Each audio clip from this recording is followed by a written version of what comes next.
Em nome de Jesus. Boa noite, irmãos, graça e paz, amém? É bom nós voltarmos aqui nessa cidade do meu amigo Luciano, meu xará, né? E sempre é bom nós temos passado de cidade em cidade anunciando o Evangelho. Deus tem nos dado essa oportunidade de pregar essa palavra que tem a ver com a vida eterna, né? E isso é fabuloso, você poder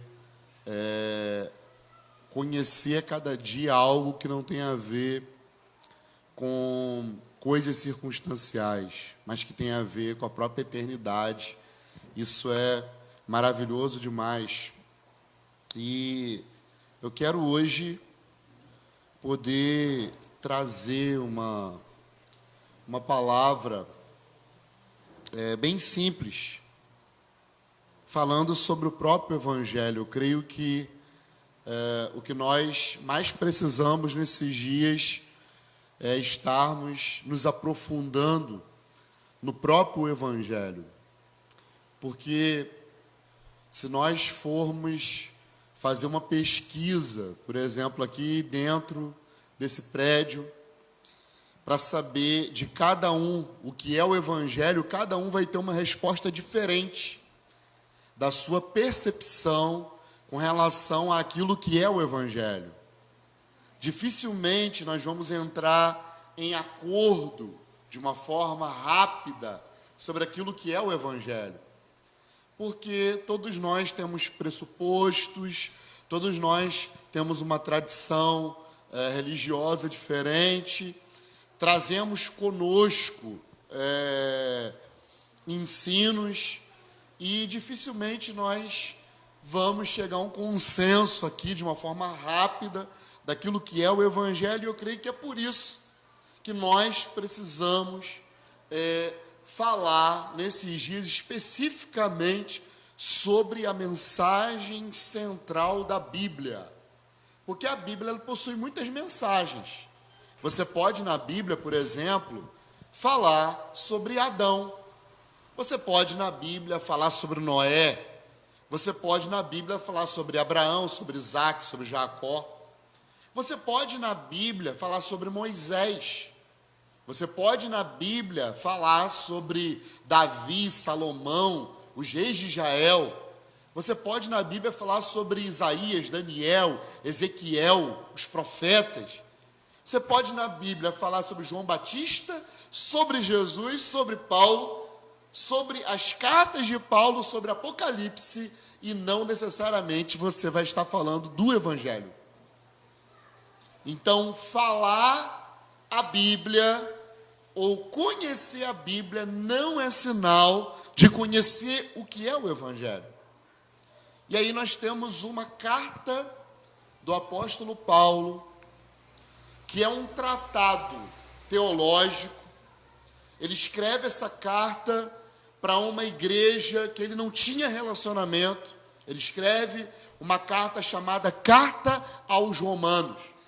Uma igreja que ele não conhecia, uma igreja que, segundo os pesquisadores, os historiadores, essa igreja nasceu em Atos 2, quando o Espírito Santo, após Jesus ter sido levado aos céus, glorificado, ele disse, eu vou para o Pai, mas eu vou liberar sobre vocês a promessa, permanecei na cidade até que do alto vocês sejam revestidos de poder. Os discípulos ficam, 120 pessoas, ficam numa varanda como essa, num prédio como esse, orando. Depois de 10 dias que eles oram, o Espírito desce sobre aquele grupo. Aquele grupo é empoderado pelo poder de Deus, ali nasce a igreja.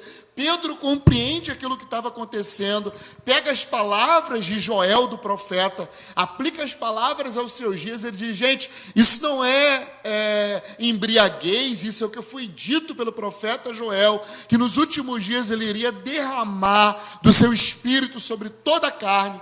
E aí ele aplica aquela palavra ao momento que eles estavam vivendo, e isso provocou a primeira conversão em massa da história da igreja.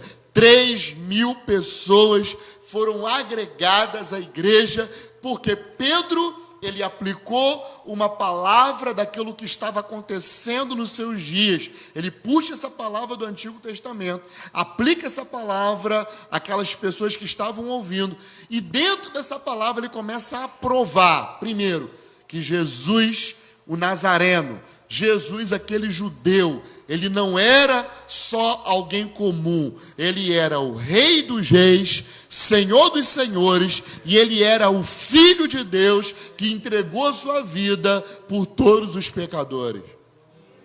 E aí nasce a primeira igreja com pessoas de diversas nações, e dentro dos estrangeiros que estavam ali, estavam os romanos. Afinal de contas, Roma era a cidade principal daquela época.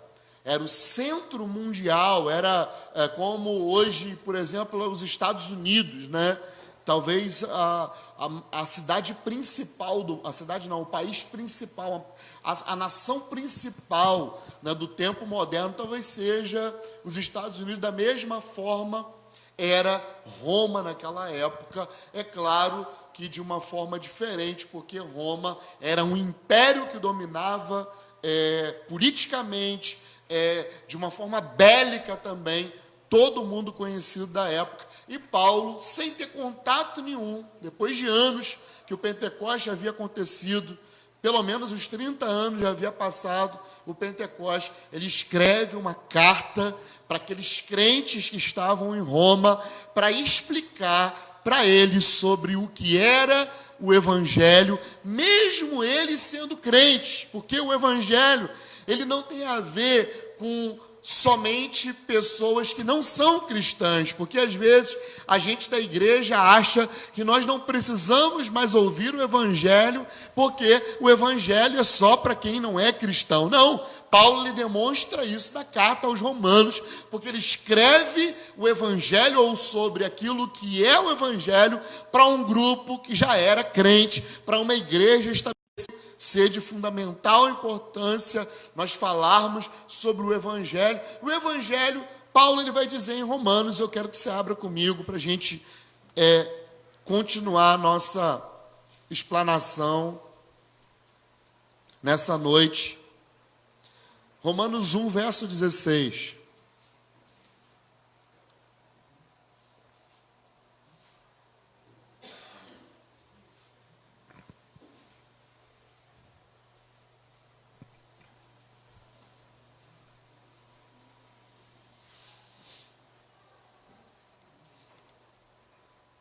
Amém? Romanos 1,16 diz assim, porque eu não me envergonho do Evangelho, porque o Evangelho é o quê? O poder de Deus para a salvação de todo aquele que crê, primeiro do judeu e também do grego, porque a justiça de Deus se revela no Evangelho, de fé em fé, como está escrito, o justo viverá pela fé. Então aqui Paulo ele vai falar algumas coisas muito importantes. A primeira coisa que ele fala é que ele não se envergonhava do Evangelho. Então não havia nenhum tipo de constrangimento em Paulo ser um pregador do Evangelho, diferentemente de outras pessoas que tinham escolhido viver a sua vida em prol de outras coisas. Então, apesar das pessoas terem escolhido outras coisas, eu não me envergonho de ter escolhido viver o Evangelho. Então ele diz, eu não me envergonho do Evangelho. Porque o que é o Evangelho? Então aqui ele vai dizer, o Evangelho é o poder de Deus. Amém, irmão? Então o Evangelho ele não tem a ver simplesmente com palavras persuasivas de sabedoria humana. Mas o Evangelho, ele é o próprio poder de Deus, ou seja, à medida que nós falamos, ou seja, à medida que nós liberamos o Evangelho ele tem um poder que opera por si só à medida que nós o proclamamos. Então, não depende de persuasão, não depende do quanto nós somos bons, não depende da nossa performance, não depende dos nossos talentos. O Evangelho por si só, essa mensagem é o próprio poder de Deus, que tem a capacidade de salvar todo aquele que crê que o Evangelho é o poder de Deus. Essa mensagem é o próprio poder de Deus. Agora, que mensagem é essa, que é o poder de Deus? Porque também falar sobre o Evangelho não é falar que nós pregamos o Evangelho. Por exemplo, eu estou aqui, o Evangelho é isso, o Evangelho é aquilo, o Evangelho é assim. Mas o que é o Evangelho? Não é verdade? Porque você pode também falar do Evangelho sem falar o que é o Evangelho. Beleza, Paulo vai dizer, o Evangelho é o poder de Deus, mas o que é o Evangelho? O Evangelho, ele tem a ver com uma boa notícia. Repita comigo assim, o Evangelho é uma boa notícia, que é o poder de Deus. Então, sabe o que é o poder de Deus? Uma boa notícia. Quantos gostam de ouvir boas notícias? Agora, que tragédia, né? Você liga lá a televisão, 8 horas da noite, Globo Repórter, sei lá, Jornal Nacional, SBT Repórter, qualquer coisa dessa, aparece lá, só vem o quê? Notícia ruim. Não é? Você só tem notícia ruim. Por isso que a única coisa que pode nos dar esperança em meio a dias ruins é o Evangelho. É a única coisa. Agora, não pensa que as notícias ruins começaram agora. A notícia ruim não começou agora. As notícias ruins, elas não aconteceram porque nós vivemos numa geração pecaminosa mais do que todas as outras gerações, ou porque agora o homem está pior do que era antes. Não. Você imagina na antiguidade que um homem, se passasse pela rua e um soldado romano não gostasse dele, cortava a cabeça dele e mandava a cabeça dele para a esposa dele receber a cabeça em casa. Imagina. Nós já vivemos em tempos em que as mulheres eram totalmente desvalorizadas, em que havia segregação racial. Imagina que coisa louca. Os tempos, eles sempre foram tenebrosos. Porque os tempos sempre foram tenebrosos e porque sempre na história humana houveram notícias ruins. Por causa de uma coisa só. Por causa de um dia que uma serpente entrou no jardim do Éden. E aquela serpente, ela trouxe um engano. E Adão, ele decidiu desobedecer a Deus. E a partir do momento que Adão desobedece a Deus, sabe o que acontece com a humanidade? A humanidade, ela é infectada por um vírus, o vírus do pecado. Então o pecado, ele não tem a ver apenas com coisas ruins e não tem a ver apenas com más notícias. O pecado tem a ver com a má notícia. Se o Evangelho tem a ver com a boa notícia, é porque existe uma má notícia. E a má notícia é: todos pecaram e destituídos estão da glória de Deus. Essa é a má notícia. A má notícia não é quando você liga a televisão e você vê que teve uma bomba em tal lugar, que morreram 200 pessoas assassinadas. A má notícia é: o pecado entrou por meio de um homem chamado Adão e ele permanece na raça humana. O homem jamais conseguirá a salvação fora do Evangelho. O homem jamais alcançará a graça de Deus fora de Jesus Cristo. O homem, ele pode ser bom o que for, mas jamais ele vai poder agradar a Deus se não for por meio da fé. Porque tem tem um vírus que está entranhado na genética humana.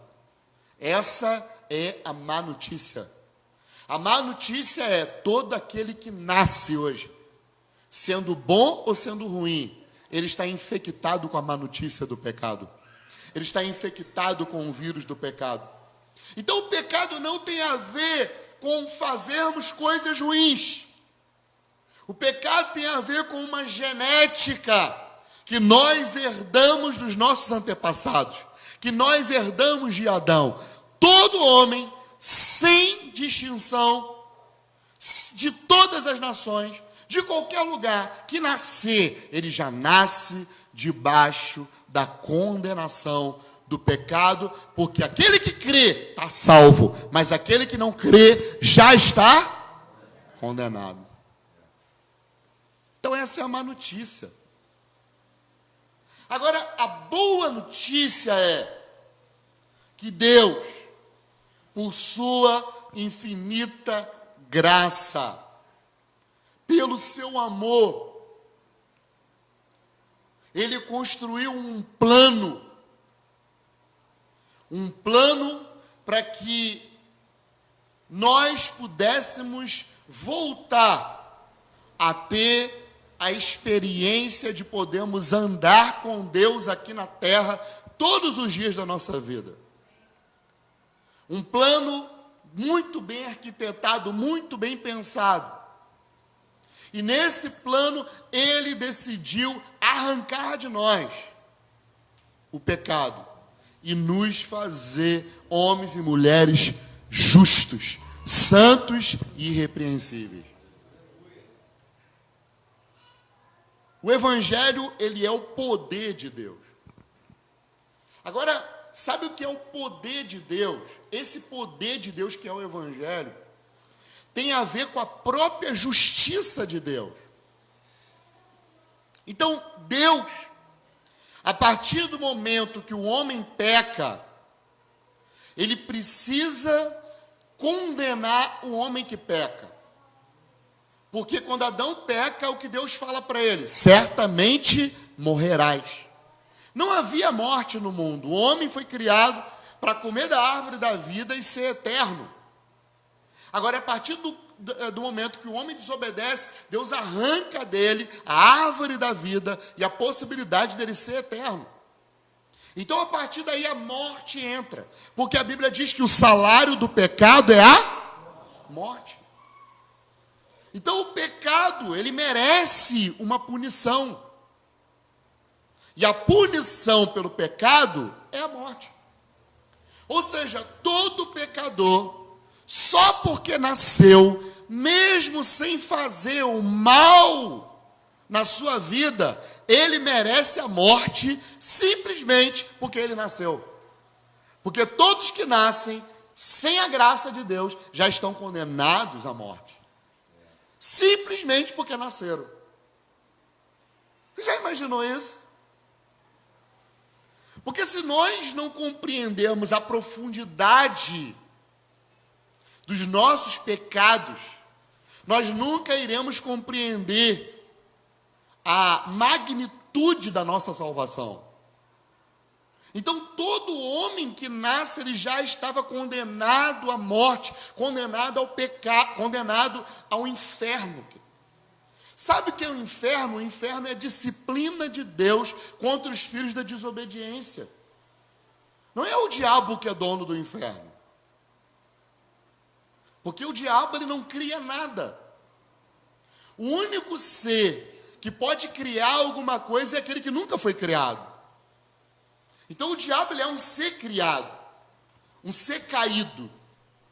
E o diabo, ele não tem poder de criar nada, não. Ele se aproveita daquilo que já está criado. Porque nenhum ser criado pode criar do nada algo, senão Deus. Deus é o único que, por meio da sua palavra, ele cria do nada o que não existe. Agora, o diabo, ele não pode fazer isso. Então, o que é o inferno? É a disciplina de Deus para o diabo. Então, o diabo, ele não está no inferno agora. Mas o que ele está fazendo? Ele está conduzindo a humanidade para o lugar onde ele sabe que é dele. Porque o inferno é a condenação de Deus contra o diabo, os anjos caídos e os filhos da desobediência. Então, todo homem que estivesse em Cristo, mesmo ele sendo bom, ele vai para o inferno. Não é porque ele pratica a obra má, é porque ele nasceu. Então, a partir do momento que ele nasce no primeiro Adão. E o primeiro Adão, ele está condenado por causa dos seus delitos e pecados. Mesmo que ele não pratique. Então, Deus, na sua infinita sabedoria, ele planejou algo que pudesse nos fazer ficar livres da condenação que vem dele mesmo. Porque o que é salvação, querido? Eu sou salvo de quê? Você já parou para pensar? Pergunta para a pessoa que está do seu lado assim, você foi salvo de quê? Não responde, não. Nós achamos muitas vezes que salvação tem a ver com deixar de fazer coisas. Que salvação tem a ver com você sair das mãos do inimigo. Só que, na verdade, sabe o que acontece na cruz? Ele não só te liberta do império das trevas, mas ele te livra da punição de você um dia ter que ir para o inferno. E o inferno é a condenação do próprio Deus contra os nossos pecados. Então nós fomos salvos da ira de Deus. Porque o que é a ira de Deus? A ira de Deus não é que Deus fica nervoso de TPM. A ira de Deus é a reação da santidade dele contra o pecado. Então a própria Deus não combina com o pecado. Então o que acontece? Acontece uma ruptura. Acontece um vácuo entre Deus e os homens por causa do pecado. Então o homem que está desse lado, que nasceu, ele não tem acesso a Deus, porque se ele tentar ter acesso a Deus, ele vai ser fulminado, porque o salário do pecado é o quê? A morte. Então Deus tem que matar alguém. Para o homem sem Cristo se encontrar com Deus, ele precisa morrer. Porque foi isso que ele disse para Moisés: Moisés, ninguém me vê e permanece vivo. Então fica atrás da fenda da rocha, que eu vou mostrar a você minha bondade. Eu vou passar as minhas costas, vai passar por você. E só as costas de Deus fez o rosto de Moisés ficar brilhante. Perdão. Então você imagina, se Moisés visse a face de Deus, ele iria ser fulminado. Porque até então, o problema do pecado não estava resolvido. Perdão. Então, é o clima. Então, o que acontece? Vocês estão comigo, irmão? Estão compreendendo? Sim. Então, a gente está falando sobre o Evangelho. A mensagem do Evangelho, ela começa com a compreensão que nós precisamos ter da má notícia. E a má notícia é: todos pecaram, destituídos estão da glória de Deus. Todos pecaram porque praticaram o mal? Não. Todos pecaram por quê? Porque nasceram de Adão, ok? Então você nasce, a partir do momento que alguém nasce, somente pela graça ela pode ser salva. Somente por uma intervenção de Deus é que ela pode ser salva. Senão, ela está condenada. Condenada a quê? O salário do pecado é a morte. Então, quem crê já está salvo. Quem não crê já está condenado. Então, só existe dois tipos de pessoas na terra que Deus vê. Só dois tipos de pessoas. Os que estão em Adão, no primeiro, naquele lá de Gênesis 1, e os que estão em Cristo, no segundo ou no último Adão. Deus só vê dois tipos de pessoas na terra. Para aqueles que estão no primeiro Adão, ele é fogo consumidor. Para aqueles que estão no segundo Adão, ele é amor. Aqueles que estão no primeiro Adão já estão condenados. Aqueles que estão no segundo Adão já estão salvos. Agora, a salvação de quê? Da própria ira de Deus. Porque o salário do pecado não é a morte? Não é? Por que Deus, então, não nos matou? Por que Deus não matou Adão naquele momento? Se o salário do pecado é a morte. Sabe por quê? Porque Deus, ele proporcionou, alguns estudiosos dizem isso, ele proporcionou um sacrifício. Então Deus, o próprio Deus, sacrificou um animal para que ele não matasse Adão de uma forma física naquele momento. Então Adão morre espiritualmente. Ele perde a conexão com Deus, porque agora ele era pecado e Deus santo. Então tinha um abismo. E para poder ter esse acesso, o que é necessário? Que alguém morra. Entende? Porque o salário do pecado é a... Então Adão pecou, alguém tem que morrer, não tem? O que Deus faz? Deus pega um animal e sacrifica. E a partir daí, o que acontece? Inicia um sacerdócio sacrificial. Para ter comunhão com Deus, é necessário que alguém morra. Então, já que um homem, naquele momento, ele só estava morto espiritualmente, ele tinha que fazer o quê? Um sacrifício. Aí Deus levanta Moisés para ter comunhão com Moisés. O que acontece? Ele diz assim, para mim ter comunhão com esse povo aí, vocês vão sacrificar cordeiro.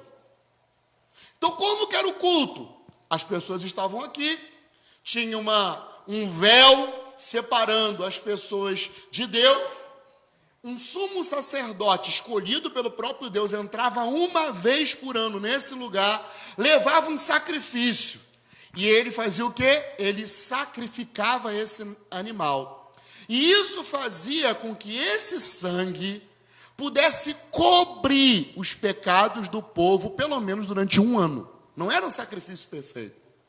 Porque para Deus se relacionar com um povo, o que Deus faz? Ele escolhe primeiro um povo e fala como que tem que ser o relacionamento. O relacionamento tem que ser por meio da morte.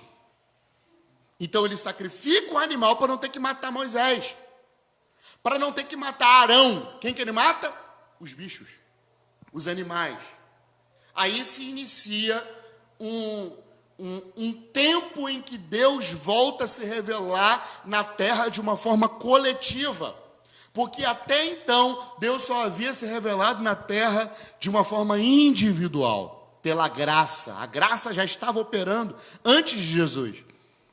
Então, antes de Jesus, Deus esteve com Abraão, Deus esteve com Isaac, Deus esteve com Noé, Deus esteve com Sete. Tudo isso pela graça. Mas a partir do momento que Deus escolhe um povo para se relacionar de uma forma coletiva, o que ele faz? Ele pede sacrifício. Porque o salário do pecado é a morte. Alguém tem que morrer para que Moisés possa estar com Deus. Alguém tem que morrer para que o povo pudesse cultuar a Deus e ter acesso. A palavra sacerdote é aquele que encurta distância. O sacerdote ficava entre o povo e Deus para quê? Para ter que sacrificar, para ter que encurtar essa distância, para ter que oferecer a Deus sangue. Por quê? A vida estava no sangue. Então, o salário do pecado é a morte. Então, se matava um animal para poder a ira de Deus naquele momento ser aplacada. Deus tinha que condenar alguém por causa dos pecados do povo. E quem era condenado? O cordeiro. Tadinho do cordeiro, né, querido? Sem culpa. Então ele tinha que pegar um cordeiro sem culpa, para diminuir a distância, para que ele pudesse ouvir a adoração do seu povo e receber a adoração do seu povo. Isso é uma lei divina. Aquele que pecar tem que morrer. Aquele que pecar tem que ser punido. Todo aquele que nasce, precisa receber a punição da morte. E qual é a punição? A morte. Por isso que as pessoas morrem hoje. O que é a morte? A consequência do pecado. Porque se não houvesse pecado, ninguém morreria. Imagina, coisa linda, né? A gente nascer e não ter a preocupação de um dia morrer. Eu ia começar a trabalhar lá com os 300 anos. Né? Ia curtir a criação, a praia, viajar pra caramba, só vou morrer, nunca vou morrer. Então, 300 anos eu ia começar a trabalhar. Mas aí o pecado entra, Moisés diz assim, 70 anos, o homem já está cansado. Já vem um enfado, por causa da vida que o homem vive no pecado. E viver no pecado, guarda isso, não é fazer coisa ruim, é ter nascido. Então olha o que Deus faz. Abra comigo em Mateus 27, perdão.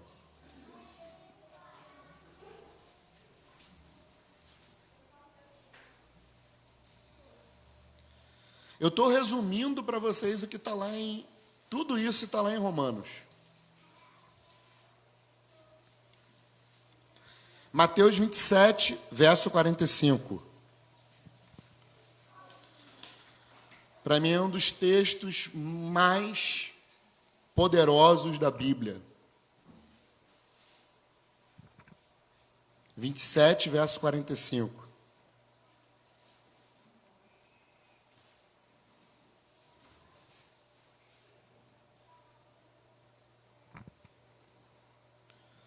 A partir do meio-dia, houve trevas sobre a terra até as 3 horas da tarde. Por volta das 3 horas da tarde, Jesus clamou em alta voz, dizendo, Eli, Eli, lema sabachthani. Isso quer dizer, Deus meu, por que me desamparaste? Alguns dos que estavam ali, ouvindo isso, diziam, ele chama por Elias. E logo um deles correu a buscar uma esponja, e tendo-a embebido com vinagre, colocado na ponta de um caniço, deu-lhe beber. Os outros, porém, diziam, espere e vejamos se Elias vem salvá-lo. E Jesus, clamando outra vez em alta voz, entregou o Espírito. E eis que o véu do santuário se rasgou em 2 partes, de alto a baixo. A terra tremeu, as rochas se partiram, os túmulos se abriram, e muitos corpos dos santos, já falecidos, ressuscitaram. E saindo dos túmulos, depois da ressurreição de Jesus, entraram na cidade santa e apareceram a muitos. Esse texto é fantástico, porque esse texto fala do dia em que Deus entregou a sua vida. Ninguém pode matar Deus, querido. Ninguém. Quantas vezes nós ouvimos, os judeus mataram Jesus, nós matamos Jesus? Não. Ninguém consegue tirar a vida de um Deus. Ele se entregou, a Bíblia diz, que ele, clamando em alta voz, entregou o Espírito. Ele se entregou à morte. Porque naquele momento, sabe o que estava acontecendo? Toda a punição de Deus. Vem cá, pastor Altamir. Toda a punição, eu sou Deus. Tá? Agora aqui eu vou fazer o papel de Deus. Altamir é Jesus. Faz a cruz aí. Pode deixar a Bíblia lá, Altamir. Você é a carta viva. Então ele é Jesus, ele está na cruz, amém? Amém, irmãos? Ele está na cruz. Eu sou Deus e eu tenho um problema com você. Eu quero te matar. E eu tô irado com você. E aí o que eu tenho que fazer? Eu tiro alguém que sou eu mesmo. Envia-se alguém com um corpo de homem. Porque Paulo disse que nos nossos membros é que habita o nosso pecado. Na nossa carne habita o nosso pecado. Por isso Deus se fez homem. Porque o pecado do homem está no corpo, está na carne. Então Deus se fez homem para que eu e você, como homem, pudéssemos acessar a Deus. Amém? E aí ele veio como homem, porque ele tinha que morrer como homem. Deus morre como homem. Mas como que ele morre? O Pai, ele tem que pegar você. Ele tem que matar você. E aí sabe o que acontece? Ele tem que te condenar para que haja justiça. E ele... Toda essa condenação que deveria ir sobre você, vem sobre o seu filho. Toda a ira de Deus, ao invés de pegar você, pega o seu filho. Agora você imagina, só pelos meus pecados, só os meus, isso já mataria alguém. condenação pelos meus, eu não estou falando do pecado original, não, agora eu estou falando das obras. Só as minhas obras já mataria alguém. Agora imagina a gente, todo mundo aqui junto. Se você tivesse que ser condenado pelas suas obras, essa condenação levaria você à morte ou não? Agora você imagina o que Jesus suportou na cruz, a condenação pelos pecados passados, presentes e futuros daqueles que ainda vão ser salvos no futuro. Ele suportou na cruz toda a condenação que veio de Deus. Deus lançou toda a sua ira sobre alguém. E a Bíblia diz, sabe o quê? Na cruz. Sabe o que era a cruz? A cruz era um instrumento de tortura.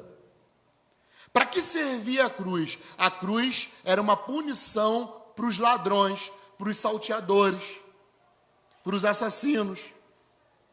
Então os romanos botavam alguém na cruz para essa pessoa ter o pulmão esmagado e ela morrer ou desmaiar asfixiada. Nem todo mundo que ia para a cruz morria. Não era só para matar, era para punir. Então a cruz era um instrumento de punição.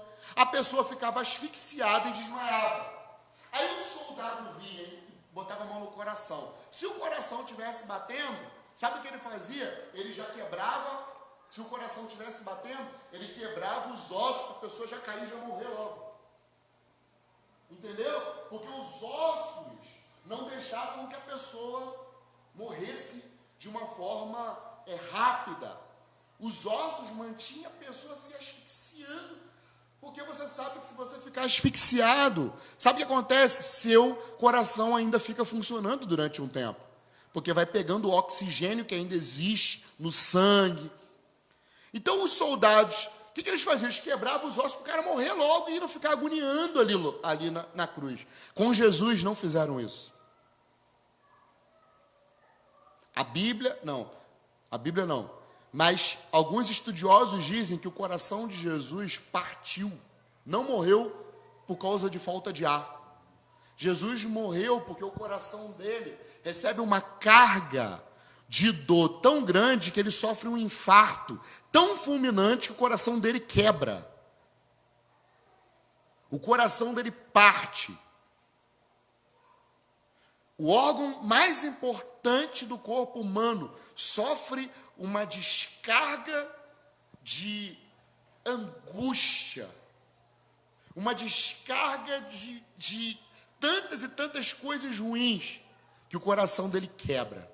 E nesse momento o que ele faz? Ele entrega o Espírito ao Pai. Nesse momento, sabe o que está acontecendo? Ele está recebendo a condenação que deveria ir sobre a sua vida. A morte que você deveria morrer, Cristo morreu por você na cruz do Calvário. Por isso, agora, meu irmão, você tem direito à vida eterna. E a vida eterna, ela não começa quando você morre. A vida eterna começa quando você nasce de novo. A vida eterna começa quando você nasce de novo. Ou seja, nós que estamos aqui, se nascemos de novo, nós já temos a vida eterna. E Jesus disse, a vida eterna é essa, que vocês conheçam a Deus e aquele a quem Ele enviou, por meio do Evangelho, que é o poder de Deus, que é capaz de salvar todo aquele que crê. E aí Deus, Ele aplica a sua justiça pela fé. Deus é justo, amém? Então, se Ele é justo, Ele tinha que matar a gente. Não é verdade? Se Ele é justo, Ele teria que nos punir. Mas Ele nos puniu? Sim e não. Sim, porque Ele me puniu em Cristo. Cristo, naquele momento, era Luciano. Cristo, naquele momento, era Daniel. Cristo, naquele momento, era Altamir. Cristo, naquele momento, éramos nós na cruz. Éramos nós que estávamos lá. Porque Paulo vai dizer assim: se nós morremos com ele na cruz, com ele também viveremos. Se morremos com ele também estamos reinando. Se morremos com ele também ressuscitamos. E sabe qual é a boa notícia? Ele tinha que nos matar, mas ele não nos matou. Cristo se entregou à morte como um cordeiro por mim e por você. Agora olha que coisa linda. Além dele ter morrido por nós, sabe o que ele fez? No terceiro dia ele se levantou. E à medida que ele se levantou, ele trouxe para você a vida eterna. Ou seja, nós não somos apenas salvos da ira de Deus, nós não fomos apenas retirados do pecado, mas nós também ganhamos uma nova vida, uma vida eterna, uma vida junto com Deus por toda a eternidade. Porque o Evangelho, ele é o poder de Deus. A justiça dele foi aplicada em Cristo. Por isso que é pela graça. Abra comigo Efésios, capítulo número 2.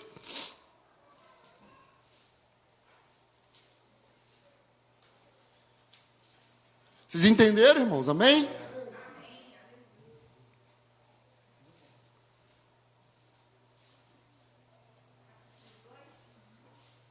Efésios 2.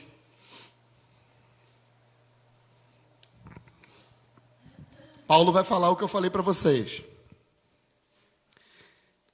Ele lhes deu vida quando vocês estavam mortos em suas transgressões e pecados, nos quais vocês andaram no outro tempo, segundo o curso desse mundo, segundo o príncipe da potestade do ar, do espírito que agora atua nos filhos da desobediência.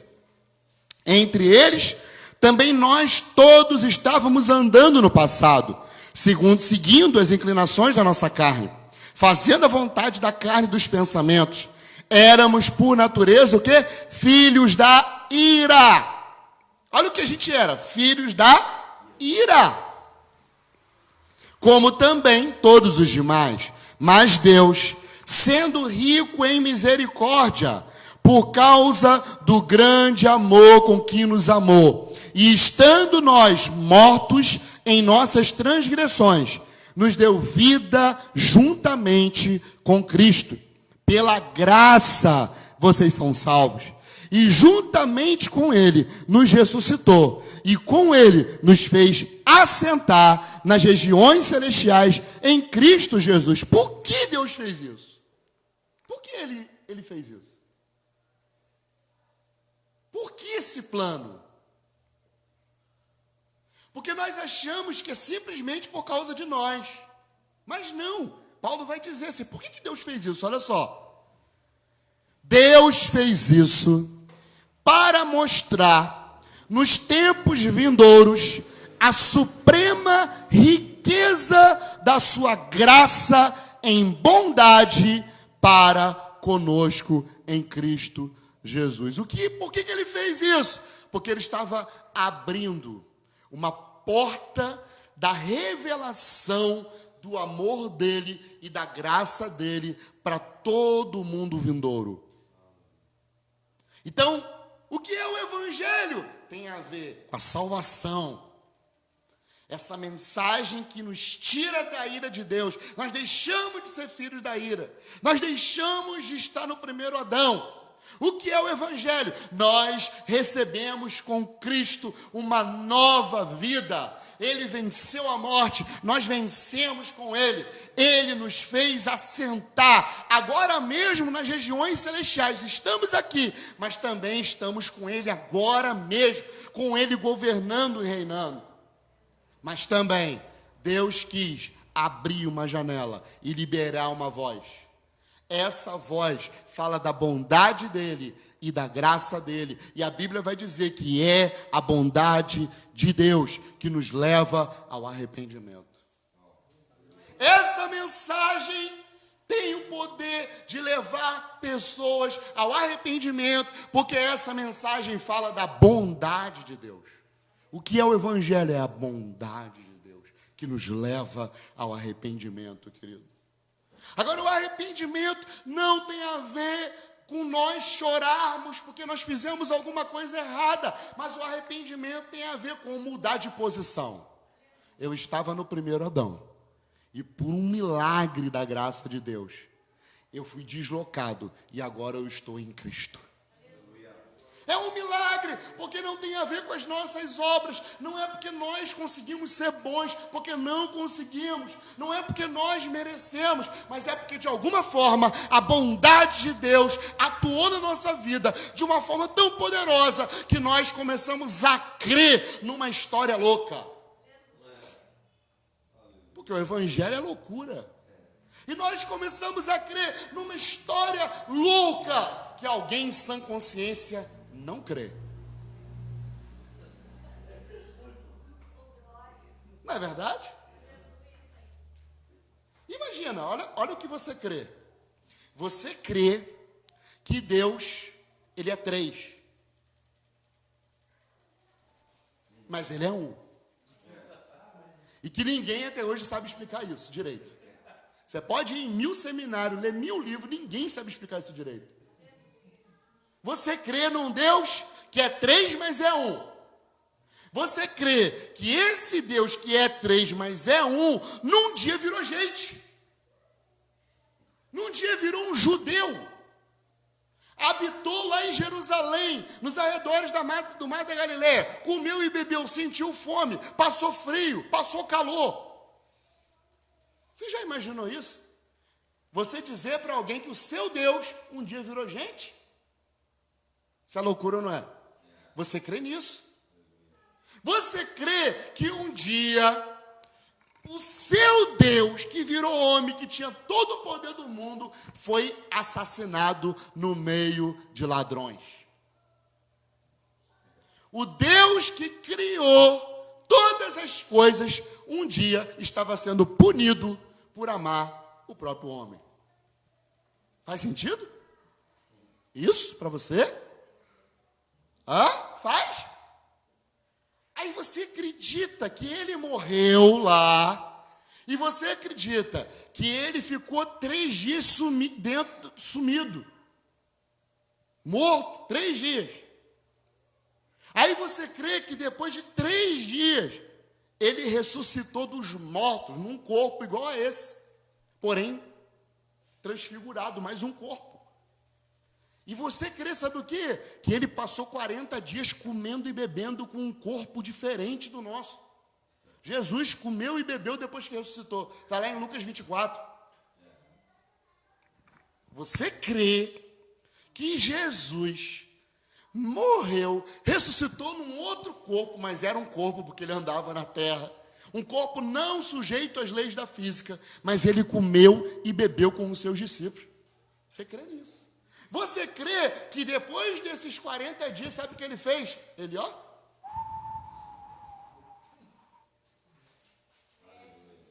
e sumiu no meio de uma nuvem.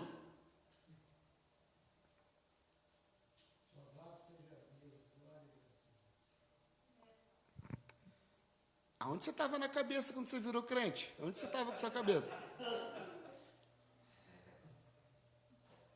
Você acha que foi por você mesmo que você creu nisso? Quem é que antes de ser crente lia a Bíblia e não entendia nada? Não é? Você pega a Bíblia e você lê e diz, que é isso? Natalael, filho de Exatiel.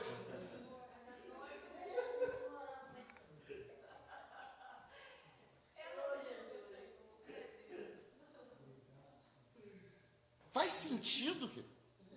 Porque nós cremos na loucura da pregação. Isso é loucura, querido. Isso é para gente que tem fé.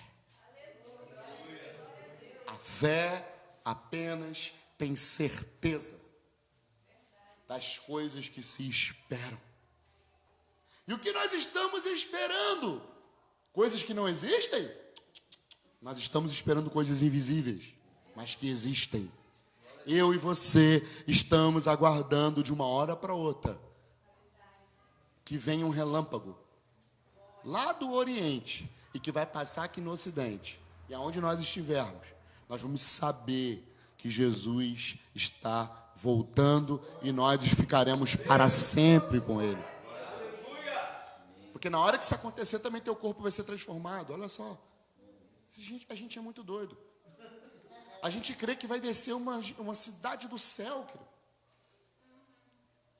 A nossa pátria não é o Rio de Janeiro. A nossa pátria é Jerusalém celestial, que vai descer do céu. Esse é o nosso lugar. De lá é que nós somos. Nós somos missionários enquanto estamos aqui. Repita assim comigo: eu estou em missão. Então nós estamos em missão aqui. Então a partir do momento, quando Deus criou o primeiro homem, Ele criou da onde? Do pó da terra. E fez o quê? Soprou sobre ele o Espírito. E o homem se tornou alma que vive, alma vivente. Aí o segundo homem como que nasce? Como que o segundo homem nasce? O segundo homem, ele vem do céu para a terra. Ele vem para dentro de uma mulher chamada Maria. Ele vem do céu para a terra. Ele vem do alto para a terra. Aí sabe o que acontece quando eu e você cremos em Cristo? Acontece algo poderoso.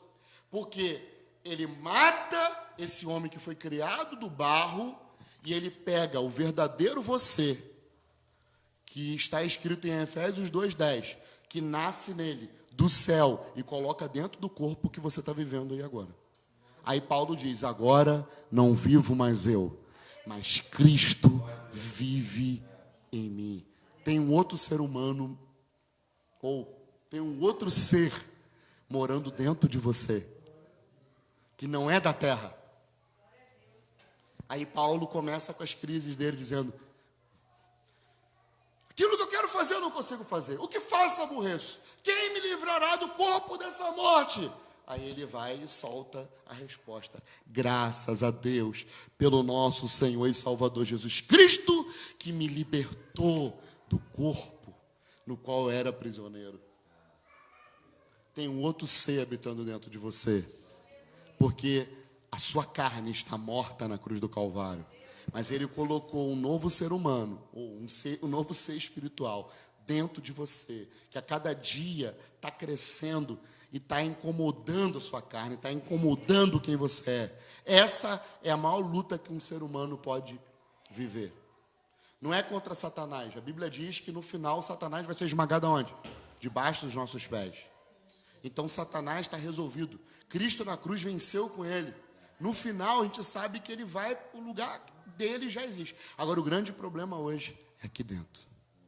As maiores lutas e os maiores conflitos que nós enfrentamos não é contra o mundo espiritual. Os maiores conflitos que nós enfrentamos é aqui dentro. Por quê? Porque tem duas naturezas dentro desse corpo. Tem uma velha natureza caída e ela precisa estar caída e morta. E uma nova natureza lutando para não deixar essa velha natureza levantar. Mas de vez em quando o velho Adão levanta, né? Aí a gente tem que... pá, morre aí, cara. Mas de vez em quando ele levanta, e levanta como? Na TPM. Né? Aí você tem que dizer: cala-te, homem. Permanece morto. O que é a igreja, querido? A igreja tem a ver com uma nova humanidade que Deus está gerando na terra, porque a primeira humanidade está condenada.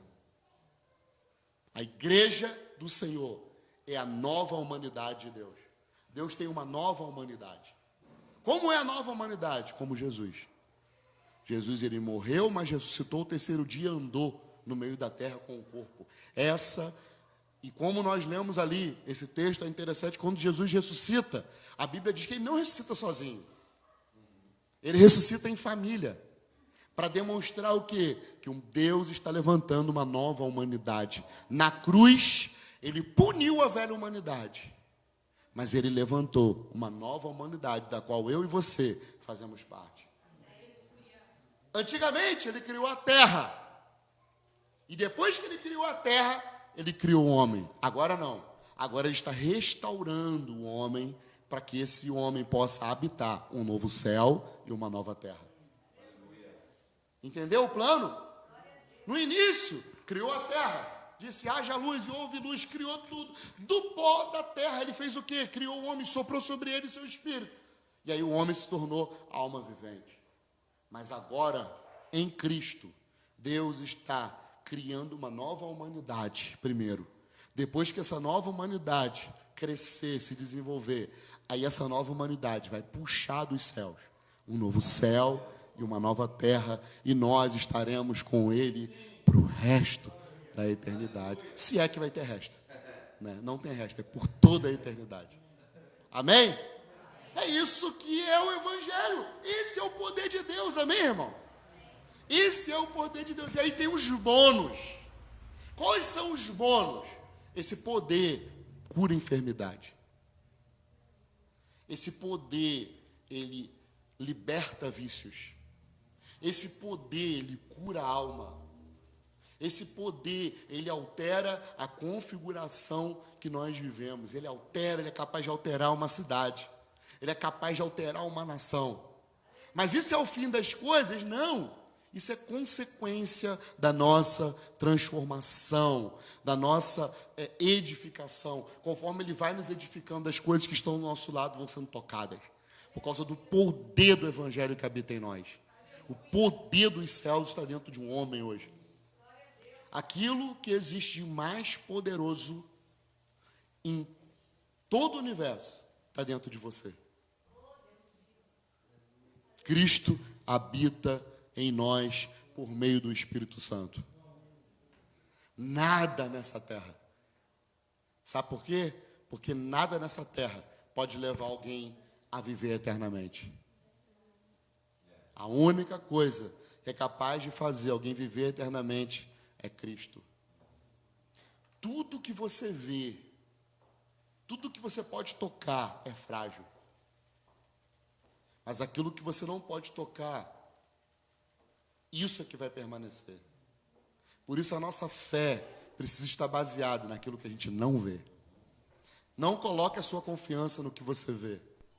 Não confie em carros, em cavalos. Confie nele, no Senhor. Porque aquele que fez essa obra, imagina, se ele fez essa obra, ele não vai ser capaz de levar a gente até os dias do fim? Ele também não vai nos cooperar para que a gente persevere? Então, meu irmão, deixa eu liberar uma palavra sobre você. Persevere. Persevere crendo no Evangelho que é eterno. Persevere olhando para as coisas que estão além dos seus olhos naturais. Persevere porque vai valer a pena. Deixa eu te falar, vale a pena crer num Deus invisível, mas que opera aqui hoje dentro de nós. Ele está preocupado em transformar a sua vida. Ele está preocupado em fazer com que você seja um proclamador da loucura de Deus. Nós somos proclamadores da loucura de Deus. Não se preocupe. As pessoas, quando você prega o Evangelho, as pessoas não entendem. Não se preocupe com isso, porque não tem a ver com elas entenderem. Tem a ver com o Espírito Santo se aproveitar da sua palavra. Porque é o Espírito Santo que convence o homem do pecado, do juízo, da justiça. Não somos nós. O que nós temos que fazer? Pregar a loucura de Deus. Pregar o plano de Deus. Só isso. Pregar que o Evangelho é o poder de Deus para a salvação de todo aquele que crê. Como crerão se não há quem pregue? Como que as pessoas vão ter fé se nós não falarmos do Evangelho? Porque o crer vem pelo ouvir. E ouvir o quê? O que é a palavra? O Evangelho. Não é falar sobre Gideão. Não é falar sobre Abraão. É falar sobre o poder de Deus. É falar sobre Cristo. É falar sobre a cruz. É falar sobre a ressurreição dos mortos. Essa é a mensagem central do Evangelho. E aí você não precisa esperar, querido, que a pessoa ela se converta naquele momento. Não, você está fazendo, sabe o quê? Você está fazendo como Jesus disse. Você está liberando uma semente. E você está jogando uma semente. Toda palavra que sai da boca de Deus, ela produz alguma coisa. Você só joga. Eu abençoo para que o evangelho genuíno toque Madalena, que todos os ídolos que foram levantados nessa região caiam por terra, em nome de Jesus. E nós liberamos um tempo aqui, nessa região, aonde o evangelho vai trazer frutos, querido, frutos, que o povo de Deus nessa região cresça, mas cresça debaixo do fundamento correto, e o fundamento correto ninguém pode pôr outro, a não ser Cristo, a pedra angular de esquina, e nós construímos sobre esse fundamento. Que toda idolatria a homens caia por terra nessa região, que toda idolatria a coisas, a circunstâncias caiam por terra, e que permaneça o invisível e inabalável, e que permaneça aqui nesse lugar Cristo. Que o Espírito Santo possa convencer o homem do pecado, do juízo, da justiça. Nós fazemos o nosso trabalho de pregar Cristo e esse crucificado. E o Espírito Santo, ele trabalha fazendo o papel dele. E eu creio que ele é poderoso para fazer o papel dele. Ele é poderoso para fazer o papel dele. Em nome de Jesus, nós abençoamos essa congregação. Nós abençoamos, Senhor. Abençoamos essa casa. Te pedimos, Senhor, que os filhos dessa casa venham, Senhor. Abençoamos para que a palavra pregada, ela seja ousada, Senhor. Que ela não precise de nenhum artifício, Senhor. Que essa palavra, Pai, pregada pelos discípulos dessa casa, seja o Evangelho.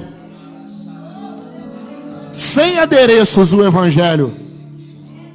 E que haja uma confiança plena naquilo que o Espírito Santo pode fazer. Porque Ele é capaz de trazer hoje mesmo toda essa população aos pés dEle. Assim como Pedro, no dia de Pentecostes, ele ganhou 3.000 pessoas para Cristo. Simplesmente falando sobre o Evangelho. Tudo aquilo que te impede de pregar o Evangelho, que caia por terra. Que toda timidez caia por terra. Que toda palavra de desânimo que foi liberada por pessoas caia por terra. Nós desfazemos aqui todas as palavras de maldição que foram liberadas sobre pessoas aqui. Que toda palavra que quis tirar o útero, Senhor, que quis fazer o útero espiritual dos seus filhos secarem, nós amaldiçoamos agora essas palavras, lançamos no mais profundo abismo e liberamos aqui, Senhor, um útero espiritual para essa região, Senhor. Um útero fértil para essa região, Pai, em nome de Jesus. Que filhos espirituais surjam por meio do Evangelho. Que essa igreja possa gerar, Senhor. Nós abençoamos também os irmãos de outras congregações e te pedimos, Senhor, que haja um avivamento na cidade de Madalena, Senhor, que muitas vidas possam se entregar, que muitas vidas possam, Pai, ser tocadas pelo Teu Espírito Santo. Oh, meu Deus, faz aquilo que o homem não pode fazer. Convence o homem do pecado, do juízo e da justiça. Porque existe salvação suficiente, perdão suficiente no sacrifício da cruz do Calvário.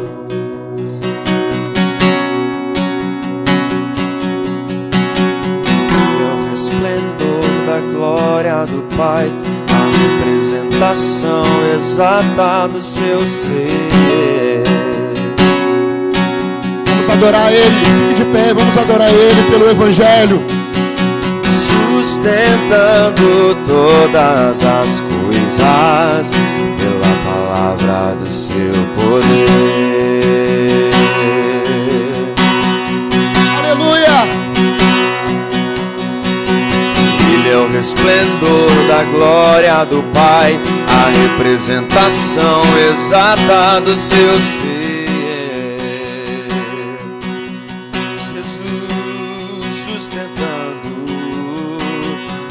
sustentando todas as coisas pela palavra do seu poder.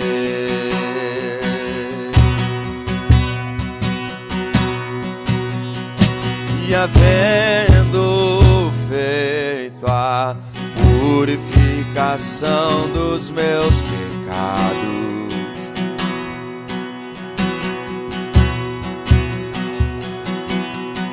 assentou-se à direita do Pai em majestade.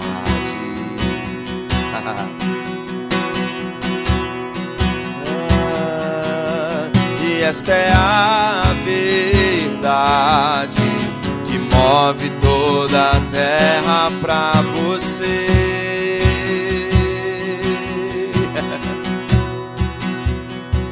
Jesus, aquele que fez paz entre homens e Deus, aquele que é Deus em carne, Jesus, excelente, superior.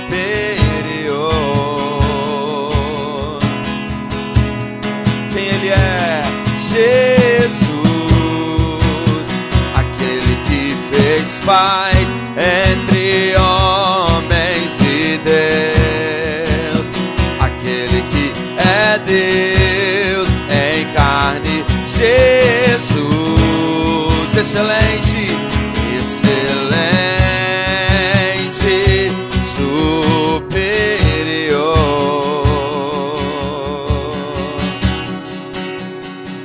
Eu adoro. Diz isso comigo, vamos. Eu adoro.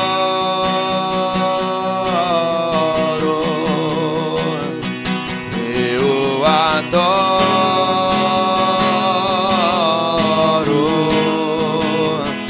Eu adoro. Vamos declarar isso. Eu adoro. Eu adoro.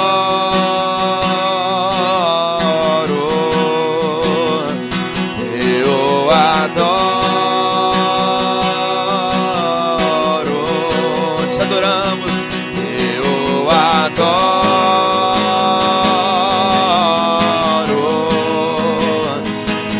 Eu adoro. Cristo é o verdadeiro evangelho, então vamos declarar isso a Ele.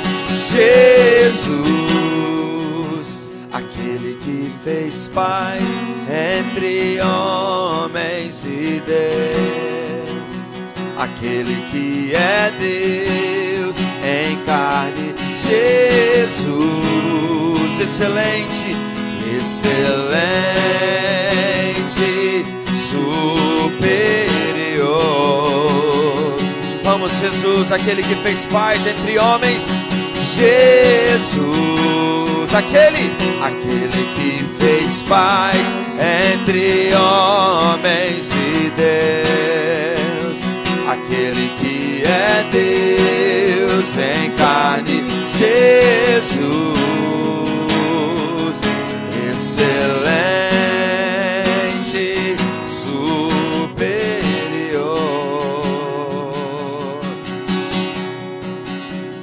Eu adoro. Declare isso. Eu adoro. Vamos. Eu adoro.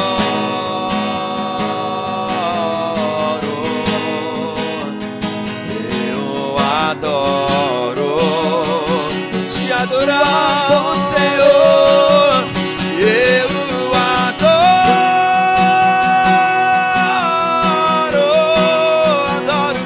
Eu adoro.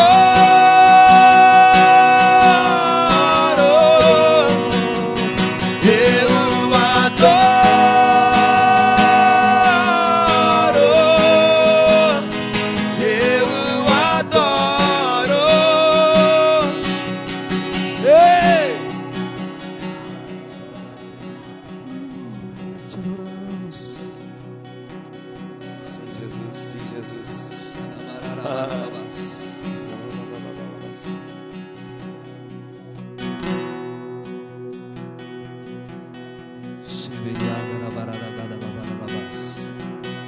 Sim, vamos adorar com as suas palavras, com aquilo que há em você. Declare a Ele, derrame, entrega a Ele uma canção que está dentro de você. Seja a canção dele nesta noite, querido. Seja a canção dele nesta noite. Esse evangelho puro e simples se resume numa palavra: Cristo. Esse evangelho puro e simples se resume numa coisa: Cristo. Aquele que fez paz entre homens e Deus, aquele que é Deus em carne, Cristo. Sim, Jesus, sim, Jesus. Tu és o verdadeiro evangelho. Tu és o único evangelho. O evangelho cristalino e verdadeiro e puro é o Senhor Jesus. Deus conosco, Deus conosco. Sim, Jesus. O Verbo vivo, resplendor da glória do Pai, a expressão exata do seu ser, luz dos homens, sustenta todas as coisas pela palavra do seu poder. Tudo que tenho pertence a você. Tudo que tenho fala de você. Tu és o meu pastor. Tu és o meu pastor. Tudo que tenho pertence a você. Tudo que tenho fala de você. Tu és o meu pastor. Quem Ele é? Tu és o meu pastor. Tu és o Cristo, a pedra fundamental, a pedra espiritual, o dono do meu coração. Quem Ele é? Tu és o Cristo, a pedra fundamental, a pedra espiritual, o dono do meu coração. Tudo que tenho pertence a você. Tudo que tenho fala de você. Tu és o meu pastor. Tu és o meu pastor. Tudo que tenho, declare isso.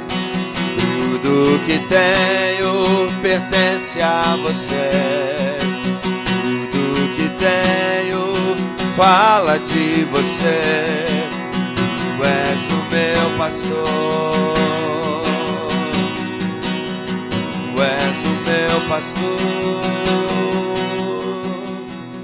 Tu és o Cristo, a pedra fundamental, a pedra espiritual, a pedra espiritual, o dono do meu coração, o dono do meu coração. Tu és o Cristo, tu és o Cristo, a pedra fundamental, a pedra espiritual, dono do meu coração. Tu és o Cristo, a pedra fundamental.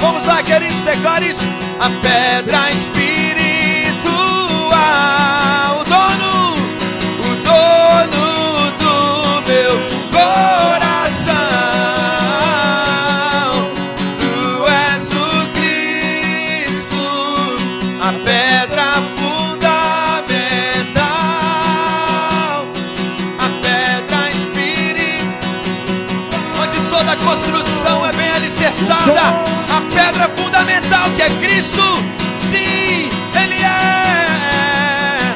Tu és o Cristo, a pedra fundamental, a pedra espiritual,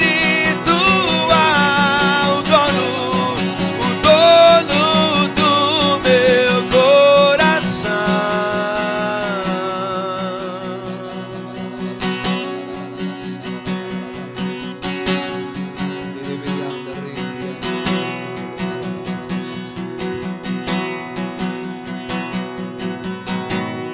Sim, Senhor, nós nos rendemos a Ti. Durante muito tempo, talvez na sua caminhada, você foi julgado, você foi apontado.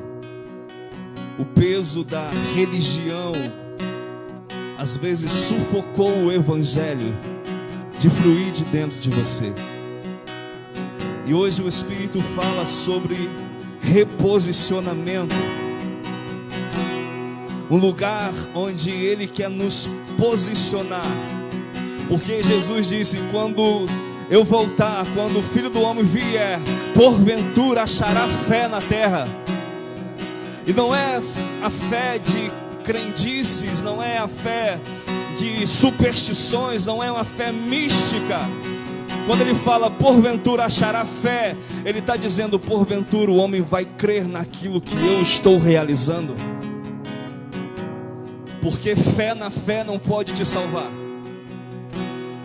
Porque o evangelho é escândalo, é loucura. O evangelho, ele tira o homem do centro. Por isso não é sobre você, não é apenas sobre aquilo que você realiza. Tudo começa nele. E tudo é por meio dele. E tudo é para. A sua vida não tem sentido se não for para Ele. Por isso eu quero chamar os irmãos do ministério. Eu tenho um pai aqui na frente. Quero chamar o pastor Altamir aqui na frente, o apóstolo Luciano, para nós orarmos, declarando o evangelho sendo a principal motivação do nosso coração. Nós vamos declarar. Se você sentiu o toque nessa palavra, se você quer restaurar o altar, quer restaurar o entendimento daquilo que foi compreendido nesse lugar e se apegar a Cristo, não importa se você é do ministério ou tem um pai, mas vem aqui na frente, que nós vamos ativar, em nome de Jesus, o homem espiritual que está dentro de você e que às vezes foi sufocado pela religião, que às vezes está agonizando, gritando: miserável homem que sou. Mas graças a Deus, por intermédio de Jesus Cristo,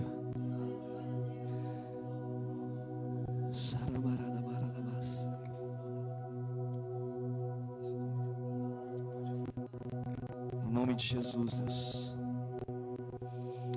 nós estamos aqui, Senhor, como igreja, como a sua noiva. Nós não queremos, meu Deus, apenas sermos movidos por emoções. Nós não queremos ser movidos, meu Deus, por entusiasmos. Mas nós ouvimos e compreendemos e queremos corresponder às tuas verdades, meu Pai.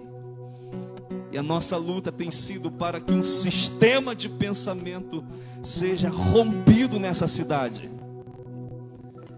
Porque não tem nada a ver sobre religiões, tem tudo a ver com Cristo. Porque religiões vai falar da aptidão e capacidade do homem por si só se salvar. Mas o evangelho fala de uma impotência e aponta para um Salvador, que é Ele. E é esse evangelho que vai ser difundido nos 4 cantos dessa cidade, nos 4 cantos, há localidades distantes que outrora foram assoladas por espiritismo, foram assoladas por ocultismo. Nós declaramos que o evangelho vai chegar lá, nos distritos distantes, nas localidades vizinhas, nessa região. Por isso, Senhor, os teus filhos estão aqui. E nós queremos abençoar a vida deles para fluírem. Pode pôr as mãos, irmãos, orem por eles, abençoe.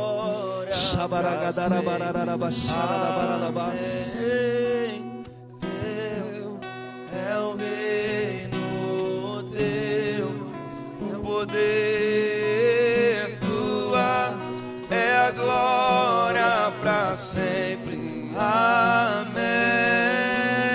Teu é o reino teu. Declaramos isso, Jesus. O teu reino é sobre tudo, sobre todos. Nós não queremos aplausos, nós não queremos fama, nós não queremos dinheiro, nós queremos que o seu nome seja engrandecido, nós queremos que o seu poder seja conhecido.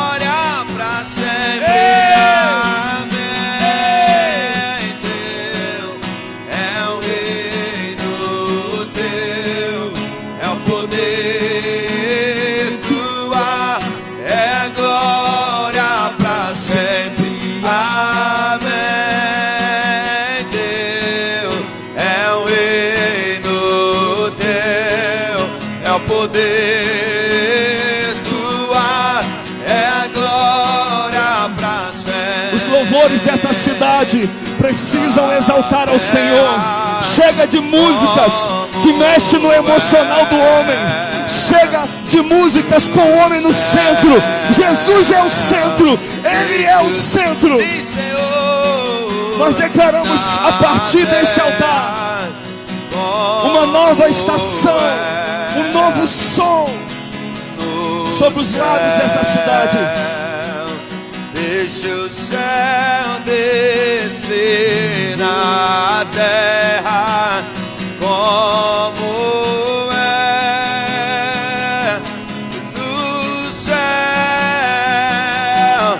Deixa o céu descer na terra como é no céu.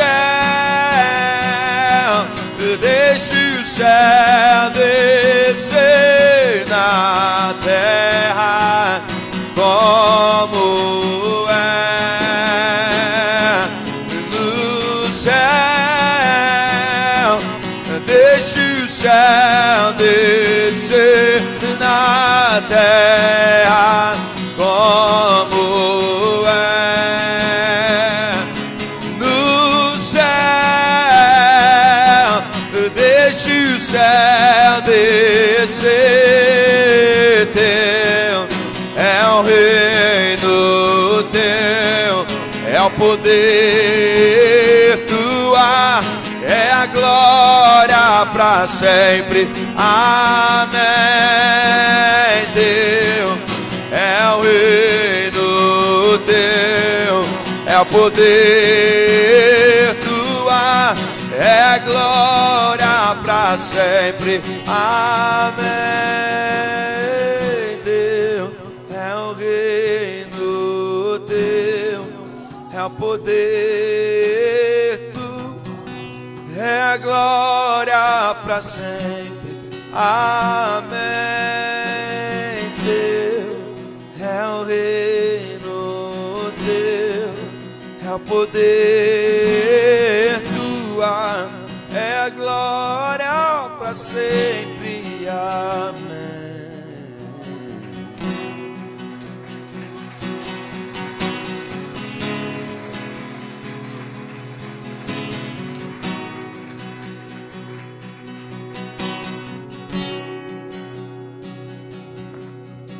Amém, irmãos? Glória a Deus. Vamos ficar de pé para a gente poder encerrar. Quero agradecer a todos os irmãos que fizeram questão de estar aqui conosco. Pastor Flávio, grande amigo, Ministério Shalom, todos vocês que estão aqui, que Deus abençoe poderosamente.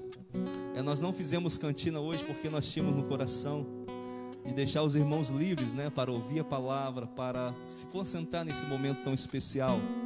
Mas nós temos aqui, algumas camisas que nós temos vendido, e hoje com um propósito especial para oferta na obra do Senhor.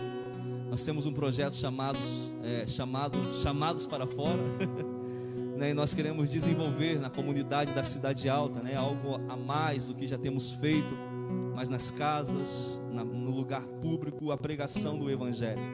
Então todo o recurso tem sido para que essa obra se expanda. Amém? Apenas R$30, uma e duas por 50. Tem alguns outros tamanhos ali. Tem também o livro, apóstolo. Tá no carro? Mas dá para pegar lá, tá aqui embaixo. Tem o livro Revelação e Propósito, né, do apóstolo Luciano de Oliveira. Qual o valor mesmo? 35. Apenas R$35. Eu tenho uma bênção para você, né, que tem a maquininha de cartão ali. Se você passar, depois eu passo o dinheiro para ele, né, abençoa os juros da máquina. Mas a camisa também, se quiser passar no cartão, tem um cartãozinho, tem a maquininha ali, tá bom? E que Deus possa ter falado ao seu coração. Se apegue a essa palavra, se apegue em Cristo, e que a sua vida flua, e que você seja um canal nesse tempo para manifestar o Cristo vivo. Amém? Você pode aplaudir a Deus. Vou chamar a minha esposa aqui para estar orando, encerrando. Ela que tem sido minha companheira nessa luta, tem chorado junto conosco, né? Sem ela eu sou apenas um gatinho, tá? Mas com ela eu sou um leão. E ela tem sido bênção demais nessa obra, tem estado com as mulheres, né? Em café, em eventos, tem sido bênção demais. Amém. Sou chorona sem o Espírito Santo, com o Espírito Santo, então prepara o balde. Amém. É muito bom estar na presença do Senhor e estar disponível para Ele, né? Porque quando a gente sai de casa, a gente sai com um propósito. Do culto que havia lá ser expandido aqui também, né? O culto começa quando você abre o teu olho, irmão. Quando você amanhece o dia e fala, hoje é dia de eu cultuar o Senhor. Amém? Que essa palavra falou ao meu coração, como sempre fala. E que não fique somente aqui, né? A do pastor também, em relação, né? A gente não se preocupar, né? Com o que nós temos de comer, de se vestir, enfim. Falou o tempo todo e eu creio que continua falando através dessa voz maravilhosa. Que o Senhor abençoe a sua vida cada vez mais. Que possa te usar para a honra e glória do nome dEle. Que seja uma trombeta na mão do Senhor. Amém? Que Deus abençoe a vida de vocês que hoje vieram aqui, que se uniu a nós, né, nesse culto. E Deus é bom, todo tempo Ele é bom. Amém? Senhor, nosso Deus e Pai, nós só temos a Te agradecer, Senhor, porque talvez não haja palavra alguma que eu diga aqui nesse momento que o Senhor já não saiba, meu Pai, que está ardendo dentro do meu coração, de qualquer irmão aqui. Mas, Senhor, nós só temos a Te agradecer, Pai. Somos gratos a Ti, meu Pai, por tudo. E principalmente, meu Deus, pela Tua fidelidade, por não desistir de nenhum de nós. Que essa palavra, meu Deus, esteja viva dentro dos nossos corações todos os dias.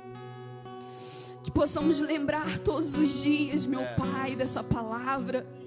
E que possamos, meu Pai, cada dia mais morrermos para nós mesmos, matarmos essa carne. Oh, Deus querido, toma essas vidas que aqui estão hoje, meu Pai. Toma o apóstolo, o pastor, o irmão que está aqui ministrando nesse momento. Enfim, Pai, que o Senhor abençoa-nos, Senhor. E que aonde formos, meu Pai, que sejamos os missionários que temos que ser. Que não venhamos nos envergonhar do Teu Evangelho, Pai. Que venhamos sim abrir os nossos lábios e com o nosso viver, que o nosso viver seja Cristo em nós. Que possamos ser essas cartas vivas aonde estivermos, Senhor. Cartas lidas, meu Deus. Lidas vidas, meu Pai. Que aqueles que estão em branco, que nessa noite saiam daqui com as suas páginas escritas para um novo tempo, para um novo momento de suas vidas, meu Deus. Mas que não venhamos permanecer da mesma forma, que algo novo, meu Pai, pule de dentro de nós, saia de dentro de nós, meu Pai, e que possamos viver, meu Pai, esse evangelho, que é loucura para muitos, mas que para nós é um privilégio sermos loucos para Ti, Pai. Por isso, toma as nossas vidas, leva-nos para os nossos lares, seja com aqueles que lá deixamos, meu Deus, que talvez um dia se encontraram na Tua presença e hoje necessitam voltar. Mas que a Tua palavra vá com esses que estão aqui, que a Tua presença, meu Pai, seja manifesta dentro dos nossos lares, através das nossas vidas, e que possamos ser brasas vivas neste lugar, para que possamos tocar a muitos dos nossos, meu Deus. Toma a nossa casa em primeiro lugar, toma a nossa família, Senhor, toma os nossos em Tuas mãos, que possamos permanecer firmes em Ti, Pai, inabaláveis em Ti, Senhor, perseverando em Ti, Senhor, como aqui foi dito. É o que nós oramos nessa noite e em todas as noites que virão, Senhor. Fica conosco, não nos faça sair daqui, Pai, se a Tua presença não for conosco. Que aonde formos, que o Senhor seja vivo em nós, Senhor. Assim nós Te agradecemos e Te louvamos por essa noite, em nome de Jesus. Aleluia. Amém. Glória a Deus. Cumprimento o seu irmão. Diga que foi muito bom estar aqui com ele e que ele se sinta à vontade para voltar quando